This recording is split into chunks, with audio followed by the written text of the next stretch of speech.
بسم اللہ الرحمن الرحیم۔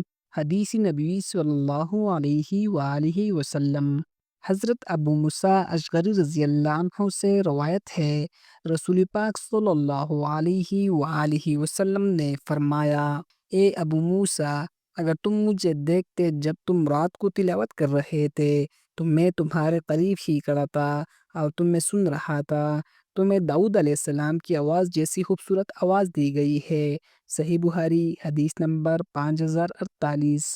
رسول اللہ صلی اللہ علیہ وآلہ وسلم نے فرمایا: اللہ تعالیٰ اس شخص کی آواز کو سننا پسند کرتا ہے جو قرآن کو خوش الحانی کے ساتھ پڑھتا ہے۔ سنن نسائی حدیث نمبر 10015۔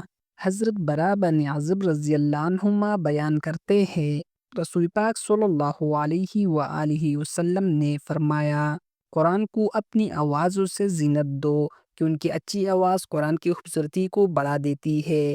سنن ابی داؤد حدیث نمبر 1468۔ قرآن میں ارشاد باری تعالیٰ ہے، اور قرآن کو ٹہر ٹہر کر خوبصورت انداز میں پڑھا کرو۔ سورۃ المزمل آیت نمبر 4۔